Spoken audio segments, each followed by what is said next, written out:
तो सैमसंग ने अपने यार 50,000 रुपए के बजट में A57 स्मार्टफोन को लॉन्च कर दिया। मुझे ध्यान आया भाई इसी बजट में सैमसंग का S25 FE भी तो है मेरे पास, बट फिर ध्यान आया एक Chinese smartphone brand Vivo V70 Elite भी देखने को मिलता है। और बहुत सारे लोगों के बीच में भाई डिबेट रहती है कि चाइनीज स्मार्टफोन ब्रांड और सैमसंग के अंदर बहुत बड़ा डिफरेंस आता है। आज की वीडियो में इस डिफरेंस को आपके लिए बहुत इजी तरीके से क्लियर करेंगे कि Vivo V70 Elite versus Samsung S25 FE versus Samsung A57 कौन सा ज्यादा बेहतर है 50,000 रुपए के बजट के अंदर। और एक चीज क्लियर कर देते हैं, ये वीडियो किसी के द्वारा भी स्पॉन्सर्ड नहीं है, तीनों ही स्मार्टफोन खरीदे हुए हैं। तो आज की वीडियो में सब चीज आपके लिए बहुत इजी तरीके से क्लियर कर देंगे। जैसे एक चीज तो क्लियर होती है कि Vivo के बॉक्स के अंदर आपको सब चीजें मिल जाती है भाई।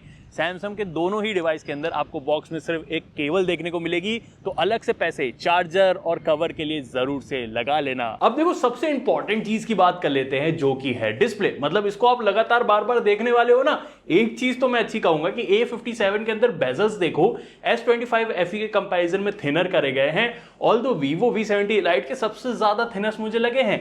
तीनों में ही आपको एमुलेट डिस्प्ले मिलती है, बट बहुत बड़ा वाला बट है, दोनों ही सैमसंग के स्मार्टफोन में आपको सिर्फ फुल HD प्लस वाला पैनल मिलेगा। Vivo में 1.5K रेजोल्यूशन के डिस्प्ले है। ऑल्दो इसका साइज छोटा है, दोनों ही सैमसंग डिस्प्ले का साइज आपको बड़ा मिलेगा। बट सबसे पहले कलर्स दिखाने से पहले ना आपको एक चीज दिखाऊंगा। यहां पे नोटिस करो कितनी ज्यादा फ्लिकर ये A57 की डिस्प्ले S25 FE की डिस्प्ले हो रही है कंपेयर टू Vivo। इसका मतलब ये है कि यार इसके अंदर जो फ्लिकरिंग है, लो लाइट के अंदर जो आपके आई को स्टेन है, दोनों ही सैमसंग की डिस्प्ले ज्यादा देगी Vivo की डिस्प्ले के कंपैरिजन में। और समझ सकते हो यार, सैमसंग की डिस्प्ले कहा जाता है सबसे बेहतरीन आती है, बट सैमसंग अपने अच्छे डिवाइस में भी अच्छी डिस्प्ले लगा के नहीं देता है। बाकी जहां पे कलर्स वगैरह की बात आई, देखो तीनों में ही कलर्स अच्छे मिलते हैं। सैमसंग में नो डाउट कलर्स क्वालिटी जो है, शार्पनेस जो है, डीपर ब्लैक जो है, अच्छे मिलते हैं। बट ये भी मैं कहूंगा कि Vivo भी कहीं पीछे नहीं है। अच्छी डिस्प्ले क्वालिटी कलर्स वगैरह के साथ इसके अंदर निकल के आती है। तीनों में कंटेंट आप बहुत आराम से एंजॉय करोगे। इवन अगर आप हायर क्वालिटी में कंटेंट देखते हो, यानी नेटफ्लिक्स वगैरह में भी नोटिस करोगे, तो HDR का सपोर्ट तीनों में ही आपको मिल जाएगा। बट एक चीज और भी इंटरेस्टिंग दिखाता हूं, आउटडोर विजिबिलिटी को चेकआउट करो। Vivo सबसे ज्यादा ब्राइटर निकल के आता है और ये इजीली आप डिस्टिंग्विश कर सकते हो। बाकी जहां पे देखो स्पीकर की बात आई, तीनों में ही आपको डुअल स्टूडियो स्पीकर्स देखने के लिए मिल जाते हैं। और विदाउट एनी डाउट इतना मैं कह सकता हूं, दोनों ही सैमसंग के स्मार्टफोन के अंदर स्पीकर की क्वालिटी टॉप नॉच देखने को मिलती है। यहां पे Vivo को थोड़ा इंप्रूवमेंट करने की जरूरत है। ऑल तो सबसे बेस्ट मुझे यार A57 का स्पीकर थोड़ा सा लगा है। बाकी हैप्टिक्स वगैरह तीनों में ही सिमिलर आपको अच्छे से मिल जाएंगे। वैसे इसी के साथ साथ तीनों में ही आपको इन डिस्प्ले फिंगरप्रिंट स्कैनर मिलता है, बट Vivo का अल्ट्रासोनिक वाला मिलता है, जो कि फास्टर, ज्यादा बेटर और ज्यादा रिलायबल रहता है। दोनों ही सैमसंग के अंदर आपको जो नॉर्मल वाले हैं, ऑप्टिकल वाले, वही देखने के लिए मिलते हैं। बट देखो जहां पे बात आती है यार बिल्ड एंड डिजाइन की, एक चीज तो मैं जरूर कहूंगा, बैक से देखो तीनों का ही डिजाइन थोड़ा सा आपको डिफरेंस मिलेगा। जहां पे सैमसंग A57 एकदम शीशा कांच वाला डिजाइन देता है, S25 FE मैट फिनिश में देता है, Vivo भी मैट फिनिश के साथ आता है। वैसे अगर आप देखोगे ना, S25 FE और A57 के अंदर कैमरा मॉड्यूल सिमिलर टाइप के हैं, बट थोड़ा सा यहां पे डिफरेंशिएट करने के लिए उन्होंने एक मॉड्यूल के ऊपर एक और लगा दिया है, वही मिलेगा। बाकी Vivo को तो पूरी तरीके से अलग रहता है। बाकी आपको तीनों में से किसका डिजाइन अच्छा लग रहा है कमेंट करके मुझे बता देना। वैसे तीनों में से एक चीज आपको मैं पहले क्लियर कर सकता हूं कि यार जो Vivo का बिल्ड है, जो डिजाइन है, कॉम्पैक्ट की तरफ ज्यादा है। मतलब इसको आप इजी टू यूज वाला कह सकते हो, आपको ये मिलेगा। जबकि इसके अंदर सबसे बड़ी बैटरी तीनों के ही कंपैरिजन में आती है, जो कि है 6500 mAh की। इवन वेट भी इसका देखोगे ना, तो सैमसंग के दोनों ही डिवाइस से काफी अच्छे तरीके से बैलेंस्ड करके यहां पे इसको रखा हुआ है। बट जहां पे बात आती है यार देखो A57 की, बैक से जैसे मैं बताया बहुत ही ज्यादा एकदम फिनिश ग्लॉसी वाली मिलती है। फिंगरप्रिंट स्मचेस, स्क्रैचेस इसके अंदर बहुत आराम से आ जाएंगे। कवर इसके साथ जरूर से ले लेना। बट इसका जो डिजाइन है ये स्लिमर साइड में ज्यादा है, लाइटर साइड में ज्यादा है, इजी टू यूज ये भी रहता है। बट क्योंकि ये बहुत बड़ा फोन है ना, तो इसका वेट बैलेंस उतना अच्छा हाथ में फील नहीं होता है। ऊपर से थोड़ा थोड़ा ये भारी सा फील होता है, इस वजह से उतना ज्यादा प्रीमियम फील भी मुझे ये नहीं दिया है। जिसके कंपैरिजन में अगर हम S25 FE की बात करें, भाई बैक में मैट फिनिश के साथ है, मुझे बहुत ज्यादा बेहतरीन लगा। वेट बैलेंस थोड़ा हैवियर साइड में, बट ये प्रीमियम फील ना थोड़ी ज्यादा देता है A57 के कंपैरिजन में। वैसे तीनों का ही वेट अगर आप यहां पे चेकआउट करोगे, तो सबसे लाइटर ऑफ कोर्स आपको A57 देखने को मिलेगा। जो Vivo है उसमें थोड़ा वेट ज्यादा है, बट उसकी बैटरी भी सबसे ज्यादा देखने को मिलती है। और S25 FE में बैटरी सबसे कम है और उसका वेट दोनों के बीच में रहता है। तो इधर हाँ, सैमसंग बैटरी कम देता है और वेट ज्यादा बना के देता है, तो वो चीज को भी थोड़ा और इनको वर्क करना चाहिए मेरे हिसाब से। बाकी देखो तीनों में ही आपको मिडिल फ्रेम जो है एल्यूमिनियम का मेटल बिल्ड वाला मिल जाएगा और बैक में तीनों में ही आपको ग्लास मिलता है। अब देखो एक चीज तो यहाँ पे क्लियर हो जाती है, अगर आप बिल्ड वाइज देखोगे ना A57 के अंदर भाई बैक में ना एकदम शीशा है ये, तो कवर वगैरह जरूर से लेने की जरूरत पड़ेगी। और इतना स्लिम है और लाइट वेट भी है, थोड़ा सा अनईजी फील होता है, ये ऊपर के साइड में थोड़ा वेट ज्यादा लगता है, ठीक लगा है, बट हाँ कवर लगाना इसमें नेसेसिटी है। बाकी S25FE थोड़ा भारी साइड में ज्यादा है बैटरी के हिसाब से खास कर की, और सबसे बेस्ट मैं कहूंगा भाई Vivo V70 Lite का वेट डिस्ट्रीब्यूशन के साथ साथ यार अच्छा बिल्ड भी आपको इसके अंदर देखने को मिलता है। वैसे IP रेटिंग भी इसके अंदर IP68 और 69 दोनों की मिल जाएगी, जहां पे S25FE में सिर्फ IP68 की रेटिंग मिलती है और A57 में भी सिर्फ IP68 की ही आपको वाटर रेजिस्टेंट रेटिंग मिलेगी। तो इधर थोड़ा सा पॉइंट में आपको डिफरेंस जरूर से मिलता है। बाकी देखो एक चीज यहाँ पे मैं क्लियर करना चाहूंगा यार, जो बैटरी वाली सिचुएशन है ना सैमसंग के साथ, इसको अब बहुत हाई टाइम हो गया है कि इंप्रूव करना चाहिए। A57 के अंदर मात्र 5000 mAh की बैटरी आती है और उसके अंदर चार्जिंग भी आपको सिर्फ 45 वॉट की मिलेगी, इन द बॉक्स चार्जर आपको नहीं मिलेगा। अब बैटरी बैकअप देखोगे अराउंड 5 से 6 घंटे का ही स्क्रीन ऑन टाइम आता है। अब भाई कमेंट करके अब बोलना मत ऑप्टिमाइजेशन ओपी ओपी ओपी, भाई कितनी बड़ी बैटरी दे दो भाई 10 घंटे 11 घंटे का स्क्रीन ऑन टाइम नहीं निकाल पाएगी। जो आपको वीवो की 6500 mAh वाली बैटरी है, आपको 90 वॉट की फास्ट चार्जिंग के साथ मिलती है, इसमें आपको एक दिन 1.5 दिन से ज्यादा वाला बैटरी बैकअप मिलेगा। और S25FE सबसे कम 4900 mAh battery with 45 watt fast charging and 15 what wireless charging के साथ आता है, सबसे कम बैटरी बैकअप इसके अंदर मिलता है। तो बैटरी और चार्जिंग वाली सिचुएशन में वीवो मेरे हिसाब से सबसे बेहतरीन हो जाता है। अब ये इसलिए भी है कि वीवो के बॉक्स के अंदर देखो आपको कवर भी मिलता है, चार्जर भी मिलता है, केबल भी मिलती है, जहां पे सैमसंग का A57 आपको सिर्फ केबल देता है, S25FE भी सिर्फ आपको केबल देके निपटा देगा। तो अलग से पैसे आपके जरूर से यहां पे लग जाएंगे। बट जहां पे बात आती है परफॉर्मेंस किसकी ज्यादा बेहतरीन है, क्योंकि यार अलग अलग प्रोसेसर है तीनों में। A57 के अंदर सैमसंग ने अपना चिप दिया है Exynos का 1680 वाला चिपसेट, उसी के साथ साथ S25FE में Exynos का 2400 वाला चिपसेट है, जहां पे Vivo देता है Snapdragon का 8S Gen 3 वाला चिपसेट। थोड़ा पुराना है बट यार बहुत ऑप्टिमाइज है। ये मैं क्यों कह रहा हूं, सबसे पहले आप AnTuTu स्कोर पे नजर डालो तो यहां पे देखो S25FE और Vivo V70 Lite का काफी सिमिलर स्कोर है। A57 तो बहुत ही ज्यादा पीछे हो जाता है। अब ये स्कोर अगर आप Geekbench में भी देखोगे तो यहां पे सिमिलर रहता है, बट CPU थ्रॉटलिंग में नोटिस करो ग्रीनर ग्राफ Vivo का है और A57 का है, जहां पे S25FE में थोड़ा सा येलोइश ग्राफ ये आ जाता है। ये वाली चीज को मैं आगे आपको एक्सप्लेन करता हूं, बट हाँ इतनी चीज तो जरूर से है कि यार Vivo फ्यूचर प्रूफ ज्यादा बेटर है, क्योंकि इसके अंदर UFS 4.1 वाली स्टोरेज आती है, जहां पे यार सैमसंग में UFS 4.0 है। A57 में तो आपको 3.1 ही मिलेगी। लेटेस्ट लॉन्च है भाई, क्या कर रहा है सैमसंग, बिल्कुल नहीं समझ में आ रहा है, क्योंकि परफॉर्मेंस में बहुत ज्यादा डिप है। अब यहां पे नॉर्मल यूज की जहां बात करी जाए, A57 वर्सेस Vivo V70 मैंने करके देखा, दोनों ही ऐप ओपनिंग में फास्ट थे। एनिमेशन सैमसंग का मैं कहूंगा कतई मस्त वाला मिलता है, but most of the time application को थोड़ा फास्टर Vivo ने ज्यादा ओपन करा। इवन Vivo का मेमोरी मैनेजमेंट स्लाइटली मेरे को बेटर लगा। वैसे पिप मोड के अंदर या मल्टीटास्किंग करोगे दोनों में ही स्मूथ चलता हुआ आपको मिल जाएगा। अब यही सिमिलर चीज अगर आप A57 और S25FE में भी चेकआउट करो तो बहुत ज्यादा डिफरेंस ऐसा डे टू डे यूज के अंदर नहीं पता चलता है। बट हाँ जब आप हैवी चीजों में थोड़ा सा जाते हो, मल्टीटास्किंग थोड़ा सा करते हो, S25FE थोड़ा ज्यादा स्मूदर फील यहां पे कराता है, जो कि क्लियरली पता चलता है कि हाँ परफॉर्मेंस जो है S25FE का आपको ज्यादा बेहतर मिलेगा A57 के कंपैरिजन में। बट ये चीज गेमिंग में जब आती है भाई साहब, अगर आप गेमिंग करने का सोच रहे हो तो इस पार्ट को बिल्कुल भी स्किप मत करना। अब देखो सैमसंग का A57 जो है BGMI के अंदर सिर्फ 60 FPS की गेमिंग बाय डिफॉल्ट देता है। S25FE आपको 90 FPS की बाय डिफॉल्ट देगा। अब यहां पे यार बीटा में 120 FPS अनलॉक है, बट वो चलता नहीं है, जहां पे Vivo का जो है आपको 90 FPS अनलॉक देता है। अब देखो तीनों के ही अंदर बहुत तगड़ी तरीके से मैंने गेमिंग करके देखी। A57 में भाई गेमिंग में थोड़ी सी दिक्कत आती है, क्योंकि स्लिमर साइड में ज्यादा ये फोन है, बट सबसे बड़ी दिक्कत मुझे लगी अगर आप ग्राफ को नोटिस करो तो देखो 60 FPS यहां पे गेमिंग कराता है भाई, बट ये जो डिप होता है ना 35, 39 ऐसे ये गिर जाता है, तो इसके अंदर FPS 60 में भी आपको स्टेबल नहीं देखने को मिलते हैं। जहां पे S25FE की बात रही 90 FPS में गेमिंग कराता है और इसका एवरेज FPS देखोगे अच्छा मिलता है, बट नीचे ग्राफ नोटिस करो और Vivo के साथ कंपैरिजन में देखो तो इसमें जो ग्राफ आप नोटिस करोगे ना अप डाउन ज्यादा है, यानी स्टेबल FPS निकाल के नहीं दे पाता है, जिसमें सबसे ज्यादा स्टेबिलिटी के साथ वीवो का जो ग्राफ है आपको देखने के लिए मिलेगा। सबसे मिनिमल ड्रॉप इसके अंदर देखने को मिलता है और सबसे ज्यादा smoother, longer and constant gaming देखने को मिलती है। ये वाली चीज आप कनेक्ट कर सकते हो सीपीयू थ्रॉटलिंग से, जो कि मैंने बताया S25FE के अंदर थोड़ा सा येलोइश ग्राफ भी आता है, यानी अगर आप लगातार थोड़ी गेमिंग करते हो परफॉर्मेंस को कम ज्यादा ये करता रहता है, जहां पे वीवो जो है काफी स्मूथ चलता है। और ये भाई A57 भगवान ही मालिक है भाई, कैसा चिपसेट है, बहुत ही अनस्टेबल टाइप की गेमिंग है, बहुत ही एवरेज परफॉर्मेंस है। मतलब 20,000 वाले स्मार्टफोन की इसके अंदर आपको जो है परफॉर्मेंस देखने के लिए मिलती है। ऑल्दो एक चीज नहीं देखने को मिलती है, वो है सॉफ्टवेयर। वो मैं कहूंगा हायर क्वालिटी का जरूर से है, बट फिर उससे भी ज्यादा हायर क्वालिटी का S25FE में आ जाता है। मैं आपको सब चीज बताता हूं। उससे पहले भी तक सब्सक्राइब वाला बटन दबाया क्या आपने जाके? अगर वीडियो अच्छी लग रही है तो एक बार जरूर से दबा देना। देखो A57 हो गया, S25FE हो गया या वीवो हो गया, तीनों में एंड्रॉइड 16 के साथ वन UI आपको मिलती है। ओरिजिन OS वीवो में आपको देखने के लिए मिल जाएगी। एक डिफरेंस ये है कि A57 लेटेस्ट लॉन्च है ना, तो इसके अंदर वन UI 8.5 है। ये अपडेट S25FE में भी काफी जल्दी आ जाएगी, तो थोड़ा सा आपको डिफरेंस जरूर से फिलहाल के लिए मिलेगा। नया फोन है, कुछ चीजें सेल आउट करनी पड़ती है, तो वो चीज के लिए है। बाकी अगर आप लुक वगैरह देखोगे, तीनों का स्लाइटली डिफरेंट आपको मिल जाता है। कस्टमाइजेशन वगैरह के तीनों के अंदर अलग अलग ऑप्शन आपको क्लॉक वगैरह के मिल जाते हैं। ये चीज है, आपको अलग अलग चीजें अच्छी यार तीनों में ही देखने के लिए मिलती है।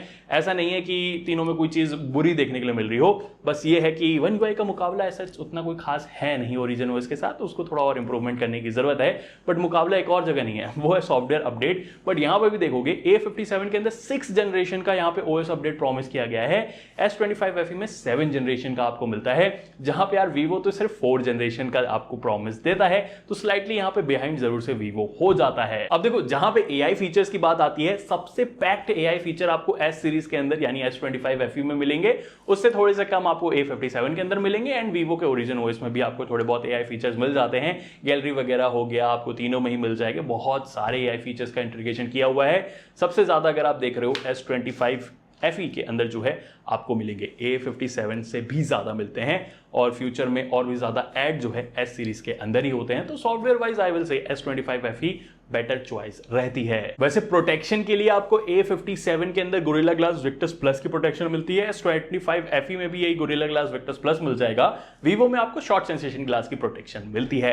बट इन दी एंड जहां पे बात आती है कैमरास की, किसने ज्यादा कमाल किया है? देखो A57 का सेटअप देखोगे, ये 20-30 हजार वाला सेटअप लगता है, क्योंकि इसमें 50 मेगापिक्सल का मेन सेंसर है, 12 मेगापिक्सल का अल्ट्रा वाइड कैमरा है और 5 मेगापिक्सल का मैक्रो कैमरा है। यस, बहुत दिनों बाद सोच रहा है, देखा है मैंने 50,000 वाले फोन में मैक्रो कैमरा, वो भी 5 मेगापिक्सल का दिया गया है। क्योंकि S25FE में आप देखोगे 50 मेगापिक्सल का मेन सेंसर है, 12 मेगापिक्सल का अल्ट्रा वाइड कैमरा है और इसमें 8 मेगापिक्सल का 3x टेलीफोटो वाला सेंसर आपको मिल जाएगा। अब यहीं पे अगर आप ये वीवो से कंपेयर करोगे, जिसको सो कॉल्ड चाइनीज बोल के चिढ़ाया जाता है, 50 मेगापिक्सल का मेन सेंसर आपको मिल जाएगा, 50 मेगापिक्सल का 3x टेलीफोटो कैमरा मिल जाएगा और 8 मेगापिक्सल का अल्ट्रा वाइड मिलता है। सबसे पहले यार सेल्फी कैमरा देख लो, क्योंकि सैमसंग में 12 मेगापिक्सल है दोनों ही में, जहां पे यार 50 मेगापिक्सल का ऑटो फोकस के साथ वीवो में मिलता है। और ये वाली चीज सेल्फी कैमरा में क्लियर कट आपको कह सकता हूं, मतलब एक बार चेकआउट करो, वाइडर फील्ड ऑफ व्यू तीनों में ही मिल जाता है। बट क्योंकि वीवो में ऑटो फोकस का ऑप्शन है, इसमें जो इमेजेस है ज्यादा शार्पर निकल के आती है,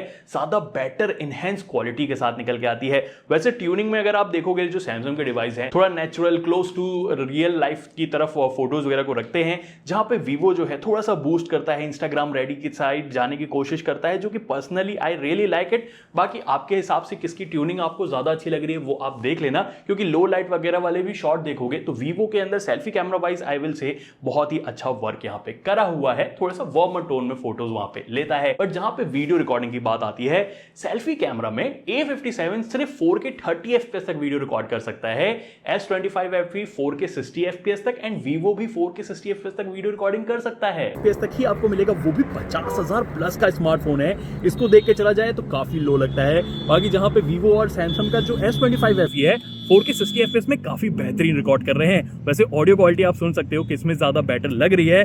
इतना मैं जरूर से कहूंगा कि यार कलर्स वगैरह सैमसंग ने अच्छे यहाँ पे ट्यून करके रखे हैं, बट बैकग्राउंड में थोड़ा सा ऊपर नीचे मुझे लग रहा है। आप मुझे जरूर से कमेंट करके बताना, मैं जब घर जाऊंगा ना तब इसको चेकआउट करूंगा तो आपको बताऊंगा। बाकी जहां पे देखो वीडियो रिकॉर्डिंग की बात आई, सैमसंग का नो डाउट बहुत अच्छा एज यहाँ पे मिलता है, चाहे वो स्टेबिलिटी हो चाहे कलर्स हो। वीवो भी यहाँ पे कोप अप कर रहा है, आई थिंक थोड़ा और बेटर किया जा सकता है कलर्स वगैरह वाइज। बट हाँ, A57 में 4K 30 FPS देखे तो बहुत ही एवरेज वाली बात कर दी, क्योंकि जब बैक कैमरा से अगर आप नोटिस करोगे यहाँ पे S25 FE 8K तक वीडियो रिकॉर्ड कर सकता है, जहां पे A57 4K 30 FPS तक ही लिमिटेड है, Vivo 4K 60 FPS तक वीडियो रिकॉर्डिंग कर सकता है। तो आ जाओ एक बार फटाफट, जल्दी जल्दी जल्दी जल्दी जल्दी। तो हम आ गए हैं थोड़े लाइटिंग वाले इन्वायरमेंट में। अब आप देखो, जब लो लाइट से हम एकदम अच्छी लाइटिंग में आते हैं तो किस में आपको इंप्रूवमेंट देखने को मिला, HDR मैनेजमेंट किस में बेटर देखने को मिला। वैसे थोड़ा सा इधर आते हैं तो हल्की फुल्की लाइटिंग मेरे फेस पे पड़ रही है, तो अभी आप देखो बैकग्राउंड में किसमें अच्छे सूरज देवता लग रहे हैं ढलते हुए, किसमें ज्यादा बेहतरीन तरीके से मैनेज करा हुआ है। वैसे नॉर्मली अगर हम इस तरीके से देखें, अब मेरे को देख के बताओ कि किसमें ज्यादा अच्छी वीडियो आपको लग रही है। वैसे थोड़ा सा चल के भी देख सकते हैं, अभी उस टाइम भी दिखाया था आपको, तो अब स्टेबिलिटी का भी अंदाजा हो जाएगा। उसी के साथ साथ नीचे देखिए पत्थर है और यहाँ पे है इनविजिबल वायर, तो इसका भी अंदाजा हो जाएगा किसमें। अब यहाँ पे अगर आप चेकआउट करो 4K वाली वीडियो रिकॉर्डिंग मैंने तीनों के ही अंदर करी, किसमें आपको ज्यादा अच्छी लग रही है। नो डाउट सैमसंग के अंदर जो स्टेबिलिटी है या कलर्स है, मेरे को पर्सनली थोड़ी ज्यादा बेटर लग रहे हैं वीवो के अंदर। वीवो में स्टेबिलिटी भी थोड़ी और इंक्रीज करी जा सकती है, ये मेरा थॉट है। आपको कौन सा अच्छा लग रहा है कमेंट करके बता देना, क्योंकि जहां पे अल्ट्रा वाइड कैमरा की बात आई वोंट से कि यहाँ पे कोई मुकाबला नहीं है सैमसंग का। काफी वाइडर शॉट्स यहाँ पे क्लिक करता है और वीवो वहां पे उतने अच्छे शॉट्स को क्लिक नहीं कर पाता है। वाइडर है बट डिटेल्स वगैरह उतनी खास यहाँ पे नहीं आती है। बाकी जो S25 FE है थोड़ा सा डार्कर साइड में ज्यादा जाता है, जहां पे A57 थोड़ा ब्राइटन अप ज्यादा करता है, जिसकी वजह से जो एक्सपोजर है उतने अच्छे से मेंटेन नहीं होता है। तो ज्यादा बेटर S25 FE के अल्ट्रा वाइड वाले शॉट्स मुझे लगे हैं। बट जहां पे मेन सेंसर की बात आती है, देखो तीनों में एक बार को अगर आप शॉट देखोगे बहुत ही ज्यादा अलग लगते हैं। जहां पे यार A57 थोड़ा सा ओवर एक्सपोज करने की तरफ जाता है, S25 FE थोड़ा बैलेंस तरफ ज्यादा करता है, और जो Vivo है थोड़ा सा ब्यूटीफाई वाला मोड लगा के देता है। जैसे अगर आप तीनों के नॉर्मल डे लाइट वाले शॉट्स देखोगे, डिटेल्स वगैरह तीनों में अच्छी देखने को मिलती है। यहाँ पे जो S25 FE है थोड़ी सी कॉन्ट्रास्टी ट्यून में फोटो लेता है, जहां पे जो A57 है वो आपको थोड़ा सा जैसे मैंने बताया ग्लोई वाले इफेक्ट के साथ देता है, और सबसे बैलेंस्ड अब मुझे यहाँ पे मेन सेंसर में भाई Vivo के शॉट्स लग रहे हैं। अगर आप बैकग्राउंड को भी देखोगे या फेस ट्यूनिंग भी देखोगे, थोड़ा सा वो इंस्टाग्राम रेडी वाला टच देता है, जिससे दिखने में वो काफी ज्यादा बेहतर लगती है। बट भाई सिचुएशन पता है चेंज होती है जब आप लो लाइट के अंदर आते हो। मैं लो लाइट वाले आपको मल्टीपल शॉट्स यहां पे चेकआउट कराऊंगा।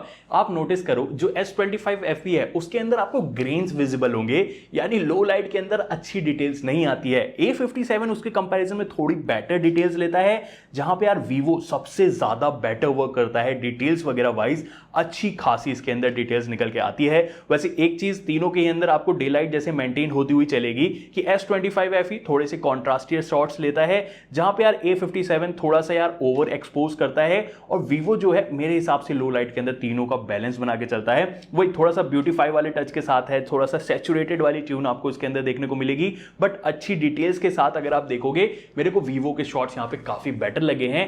S25 FE लो लाइट के अंदर उतना अच्छे से परफॉर्म नहीं कर पाता है, जहां पे A57 डिसेंट सा ही परफॉर्म मेरे हिसाब से करता है। बट ये एक बड़ी वाली चैलेंजिंग चीज पता है कब आती है, जब अगर आप टेलीफोटो वाले यानी पोर्ट्रेट वाले शॉट्स देखते हो। यहां पे मैं क्लियर कट कह सकता हूं डे लाइट के अंदर देखो 1x एंड 2x या 3x वाले भी शॉट देखोगे, S25 FE कुछ हद तक अच्छा वर्क करता है। बट यहां पे क्योंकि यार जो A57 है उसके अंदर टेलीफोटो लेंस नहीं आता है, वो डेडिकेटेड जूम नहीं कर पाता है, सिर्फ 1x एंड 2x का ऑप्शन है, जहां पे Vivo में भाई मल्टीपल शॉट्स आपको इसके अंदर देखने को मिलेंगे। और यहां पे अगर आप नोटिस करोगे भाई, अगर डे लाइट वाली आप सिचुएशन ले लो, Vivo ने जो पोर्ट्रेट शॉट्स यहां पे निकाले हैं, खास करके अगर आप 50 mm से ऊपर 85 mm 100 mm में जाते हो, जो टेलीफोटो वर्क करता है ग्लोई स्किन के साथ बहुत बेहतरीन यहां पे लगता है। और यही चीज अगर आप अगेंस्ट द सन भी देखते हो सैमसंग के कंपैरिजन में, सैमसंग भाई अपने स्किन टोन को भी थोड़ा सा डार्क बना देता है और उसके अंदर डिटेल्स भी गायब हो जाती है। Vivo नो डाउट थोड़ा सा यहां पे फेस में अलग सा इफेक्ट ऐड करता है, जिससे थोड़ा सा चमकता हुआ फेड जरूर से दिखता है, बट एक्चुअल में फोटो यूजेबल लगती है, जो कि यार सैमसंग के अंदर नहीं निकल पाती है। बहुत ही नेचुरल ट्यून की तरफ जाता है और उसके बाद डिटेल्स भी नहीं रहती है। और ये डे लाइट के अंदर जब मैंने नोटिस करी है और लो लाइट के अंदर देखोगे तो बहुत ही एवरेज फोटो लगती है। खास करके S25 FE की टेलीफोटो वाले शॉट्स अगर आप देखोगे बहुत एवरेज है, डिटेल्स कम है, कलर्स उतने अच्छे नहीं लग रहे हैं। लो लाइट के अंदर भाई Vivo ने क्या बेहतरीन पोर्ट्रेट मोड के अंदर वर्क कर रखा है, मैं लिटरली बताऊंगा ना, मुझे वन ऑफ द बेस्ट लग रहा है। अगर आप तीनों में से किसी को कैमरा के लिए इस टाइम पे उठाना चाहते हो, खास करके पोर्ट्रेट वगैरह शॉट्स के लिए, I will say Vivo V70 Lite ने बहुत सही वर्क करा है। हाँ, इसके अंदर अल्ट्रा वाइड उतना अच्छा नहीं है, जिसको करा जाता तो और भी अच्छा लगता, बट एक बार आप मुझे बताना आप कितना अल्ट्रा वाइड की तरफ प्रेफर करते हो या कितना टेलीफोटो आप प्रेफर करते हो। वैसे सैमसंग के में टेलीफोटो होने के बावजूद भी डिटेल्स वगैरह उतनी अच्छी नहीं निकल के आ रही है, खास करके लो लाइट में इंप्रूवमेंट मुझे नहीं मिला है। और A57 भाई 5 मेगापिक्सल मैक्रो की मैं क्या बात करूं, समझ में मुझे नहीं आता। मतलब क्या ही सोच के इसको लॉन्च करा गया है, क्योंकि इससे बेहतर डिवाइस आप ही के सामने S25 FE है, जो कि बहुत सिमिलर प्राइसिंग में है यार। मतलब क्या ही मैं इसमें बोलूं। वैसे हाँ, एक चीज बोल सकता हूं कि सैमसंग के दोनों की डिवाइस के अंदर आपको ई सिम का सपोर्ट मिलेगा, जहां पे वीवो में ये नहीं मिलता है। वैसे NFC तीनों ही आपको निकाल के दे देते हैं। नेटवर्क कनेक्टिविटी 5G या 5G प्लस 4G प्लस तीनों में ही आपको अच्छी देखने को मिल जाएगी। बहुत ज्यादा इशू मुझे तीनों में से किसी के अंदर फेस नहीं हुआ है। वैसे इन दी एंड अगर मैं बात करूं ना, देखो चाइनीज बोल बोल के हम डिग्रेड तो फोन को बहुत ज्यादा करते हैं, बट अगर आप यहाँ पे कंपेयर करोगे और भी दूसरे चाइनीज डिवाइसेस के साथ भी करोगे, बहुत ज्यादा इंप्रूवमेंट उन्होंने खास करके परफॉर्मेंस या जो कैमरा है उसके अंदर करके रखा हुआ है। और फिलहाल अगर आप 50,000 प्लस वाली रेंज के अंदर देखोगे तो सैमसंग का A57 तो भाई कहीं से कहीं तक तुक नहीं बनाता है इसको लेने के लिए। मतलब किस चीज के लिए इसको लिया जाए मेरे को नहीं समझ में आया, क्योंकि इससे ज्यादा बेटर खुद ही सैमसंग का डिवाइस S25 FE है। अगर आप सैमसंग को ही प्रेफर करते हो, आई विल से आप इसको परचेज कर सकते हो, जो कि बहुत बेटर डील रहती है। वैसे अगर आपको दोनों में से अच्छा डिवाइस चाहिए, I will say Vivo V70 Lite ज्यादा बेटर है, चाहे वो परफॉर्मेंस हो चाहे वो कैमरा हो। हाँ, इसके अंदर सॉफ्टवेयर उतना अच्छा नहीं मिलता है, जिसको धीरे धीरे इंप्रूव किया जा रहा है, बट हाँ वो चीज यहाँ पे रहती है। बाकी भाई देखो आपके ऊपर है कौन सा लेना है, आपका पैसा है, अपने हिसाब से जाके चेकआउट कर लेना। मिलूंगा आपसे एक और नई वीडियो के साथ। Till then take care, bye bye.